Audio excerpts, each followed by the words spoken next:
ఉల్లిపాయలలోకి చక్కగా పులుపు అంతా ఉప్పు కారం పులుపు చక్కగా వెళ్తుంది లోపలికి. అసలు చేస్తుంటేనే వాసన పేగులు బయటకు వస్తున్నాయి వాసనతో. అంత బాగుంది.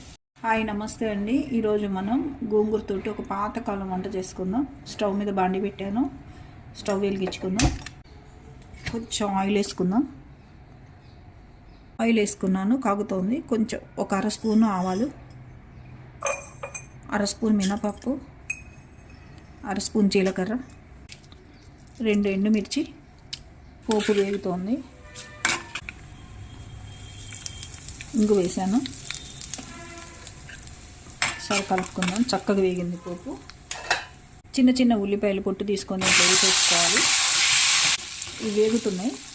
ఇప్పుడు వీటిలో పచ్చిమిర్చి చేసుకుందాం. ఇలా కట్ చేసుకోవాలి. ఇప్పుడు వీటిని కూడా వేసేద్దాం. ఉల్లిగడ్డ చిన్నవి ఉడకాలి, ఇవి తొందరనే మగ్గుతాయి. కొంచెం పసుపు వేసుకుందాం. ఇది గోంగూర అండి, చిన్ని కట్టలు 3. ఇది ఎర్ర గోంగూర, తెల్ల గోంగూర కాదు. ఇప్పుడు దీన్ని మనం ఒకసారి కలిపేసుకున్నాం. మగ్గినంత వరకు చాలు. స్టవ్ సిమ్ మీద పెట్టుకోవాలి. ఇది మెంతిపిండి, ఒక 30 స్పూన్ దాకా పడుతుంది మెంతిపిండి.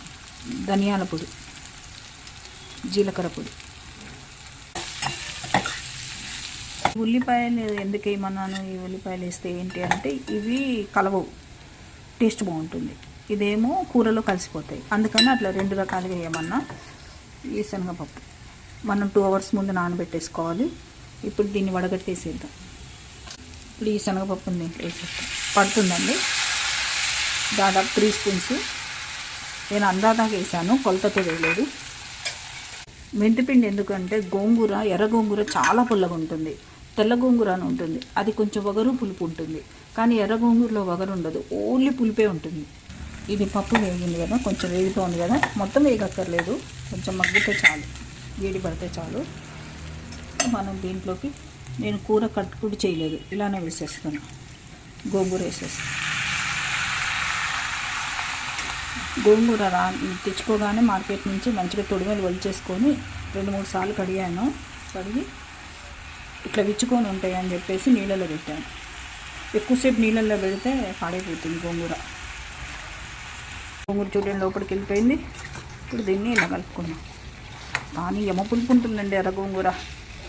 చేసుకునే పద్ధతిలో చేసుకోకపోతే తినలేము. బాగా చేస్తుంటేనే ఏమో స్మెల్ వస్తుందండి గోంగూర అయితే. ఉప్పు వేస్తున్నాను, కొంచెం పడుతుంది పుల్లడిది కాబట్టి 1.5 వేసాను. ఉప్పు కారాలు కొంచెం బాగా పడతాయి, మన పికిల్స్లో పడ్డట్టు. కొంచెం పచ్చళ్ళలో పడతాయి చూడండి, ఎర్ర పచ్చళ్ళలో కొంచెం పడుతుంది. బాగుంది కదండి కూర చూస్తుంటే కలర్ఫుల్గా.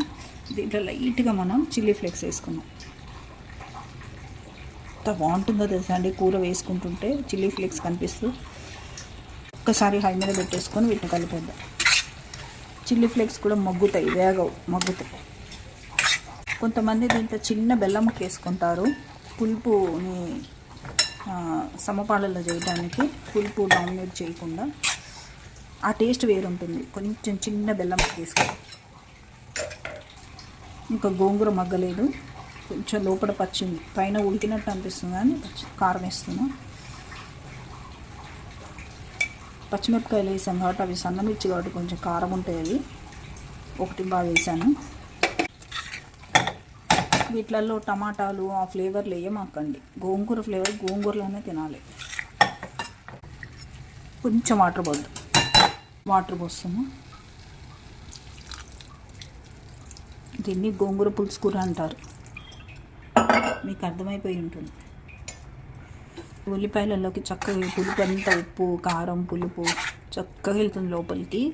అసలు సూపర్ ఉంటుందండి. 1.5 స్పూన్ శనగపిండి తీసుకున్నా. దీంతో 1.5 స్పూన్ శనగపిండి. దీంట్లో వాటర్ వేసుకొని కలుపుకున్నాం. లమ్స్ లేకుండా కలుపుకోవాలి. శనగపిండి పోద్దాం లైట్గా.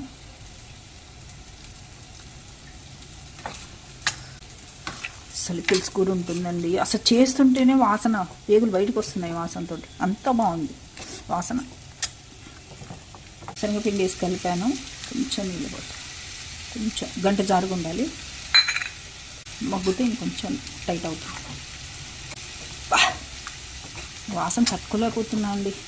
మీకు చెప్పటం కానీ మీరు ఒక్కసారి చేసుకొని తినండి ఎలా ఉంటుందో. మీరు ఎట్లా తట్టుకుంటారో చూస్తా ఈ వాసనని. చూడండి మంచి కుట్లాడుతుంది చూడండి. ఇప్పుడు దీంట్లో మనం ఇంతే బెల్లం ముక్క, ఎక్కువ లైట్ కొత్తిమీర చల్లుకుందాం. ఇదండి గోంగూర పులుసు కూర, ఉల్లిగడ్డలతో గోంగూర పులుసు కూర ఎలా ఉంది. లైట్గా గార్నిష్ చేసుకుందాం. గోంగూర పులుసు కూర ఎలా కుదిరింది, చాలా బాగుంటుంది. చేసుకొని తినండి. లైక్ చేయండి, షేర్ చేయండి, సబ్స్క్రైబ్ చేయండి. Thank you.